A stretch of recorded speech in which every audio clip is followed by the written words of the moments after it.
Hello, everybody. Jimmy Smith here, and welcome to the Wine with Jimmy channel.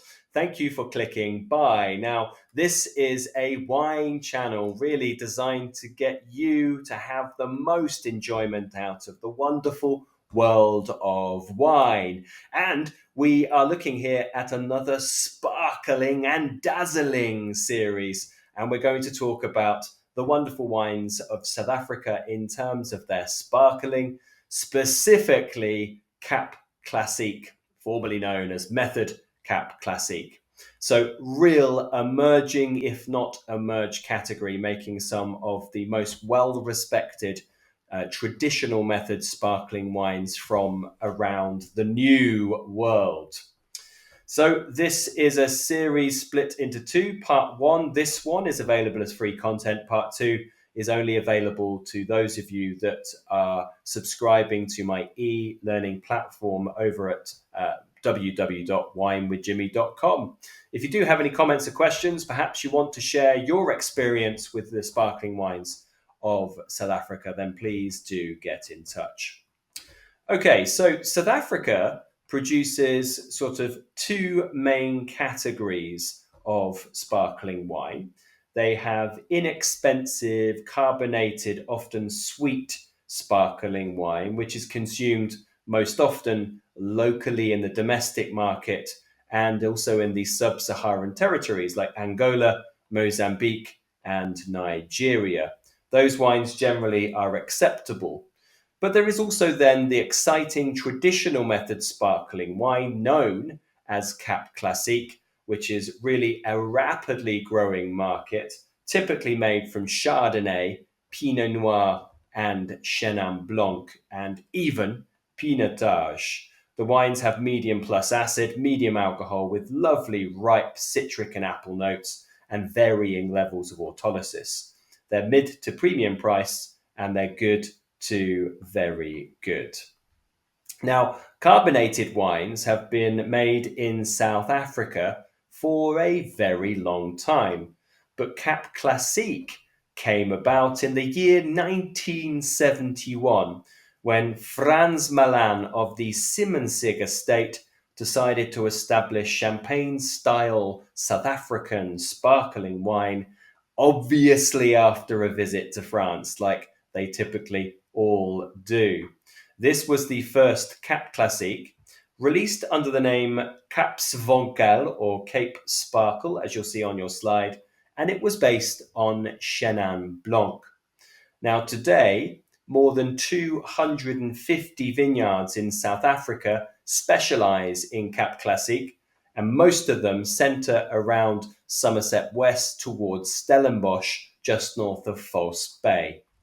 A few of the leading producers you will know: Graham Beck, Boschendal, La Omarans, Villeria, and Haute Cabriere are some of the famous names. Cap Classique then. So Method Cap Classique, MCC, is now rebranded as CC, Cap Classique. It's the name of both the production method in South Africa, which is the second fermentation in bottle, and also the trademark of an association of growers and producers that make these styles of wine. The association was started in 1992. Association members are responsible of the production of nearly 90% of the bottle fermented sparkling wine in South Africa. And they include the top 7 producers, some of the names I rattled off earlier. Cap Classique standards are now set in stone in law, requiring the wine to undergo second fermentation in the same bottle that goes to market. That is the traditional method. A minimum of 3 bars of pressure post disgorging, and a minimum of 12 months on the lees during second fermentation in the bottle. Okay, so quite strict for the new world. A wide range of varieties can be used in Cap Classique. However, Chardonnay, Pinot Noir, Chenin Blanc, and Pinotage make up at least 95% of the grapes used in the category. That is a dramatically large number. Fruit is grown and sourced from a number of regions, but principally the main regions would be listed there on your right-hand side and the kind of brown and orange on your map. That's Robertson, Stellenbosch, Paarl, Dazzling, and Tulbach. Only Robertson and then Bonnevale, which is in the Breda River Valley, which is a ward, have significant amounts of limestone soils, which some believe produce the best quality fruit for Cap Classique. These two areas are in relatively narrow valleys. I've got the map to the left-hand side that make them slower to warm up in the morning. That is due to the quite significant shade from the mountains, and also the temperature drop in the afternoon because of cool breezes that come from the Cape Agulhas, which comes from the south, the most southerly point of South Africa. Both of these cooling influences are important in otherwise quite a warm place. Robertson and Bonnevale also have the biggest diurnal shift, which helps preserve acidities as well. You'll see on this map, by the way, I've highlighted in orange Robertson, and you'll see the ward of Bonnevale down here in that southern section, sort of southeasterly part of Robertson. Now, elsewhere, vines are grown on shale, clay, and quite famously, decomposed granite, that is weathered granite. Many producers choose to source fruit from a number of regions, just like the still wine template. And this is in part to get more complexity in the wines, but also the availability of the fruit. Growers aim to wait approximately 90 days after flowering to pick grapes for Cap Classique. This length of hang time is achieved by adapting viticultural practice. So growers will leave more growth on the vines to create extra shading, which slows down the ripening and retains acidity. So something which is against the norm of still wine production. Grapes are picked at a potential alcohol of somewhere between 9.5 to 11% alcohol by volume, with a view that the end result with the second fermentation will produce a wine at about 12% alcohol by volume. Now, the quality minders will pick by hand into small baskets and then go directly to whole bunch press. This is recommended, but not required by law for Cap Classique. There are small crates there of hand-picked Chardonnay at Lelude in Franschhoek.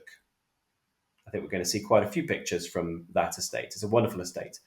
Better producers will separate press fractions and use them as needed during blending. Acidification of the must is commonplace as well. So you will find that happening. And some will ferment a portion of the fruit in old barrels to add textural richness into the premium wines. Whether or not to put the base wine through malolactic conversion is a choice of the producer, and there is no general rule or certainly no law around this. Villeria, for example, does do it, whereas Graham Beck avoids it. Reserve wines are used for more premium wines, typically at about 10%, to add more depth of flavour and to ensure consistency. Now, as stated earlier, the minimum time on the lees in the bottle is 12 months, with many quality producers opting for longer periods of time. Now, some Cap Classique producers will pick 15 to 18 months for their non-vintage and longer for their vintage and prestige cuvée. The entire process, though, as you know from previous studying of things like champagne, is expensive, so this will add to the final cost. As with elsewhere, pink wines are made either by blending white and red wines in order to control the amount of tannin and colour present, or by the maceration of black grapes prior to the primary fermentation. That is less common. It is normally by blending in red wine with the white wine to gain its colour. Okay, well, that brings me to a conclusion looking at Cap Classique and the introduction to South African sparkling. Please do join me for other styles and wine business on part 2, only available to those of you who subscribe to my e-learning platform over at www.winewithjimmy.com. Well, thank you very much. I've been Jimmy Smith. Ciao for now. Goodbye.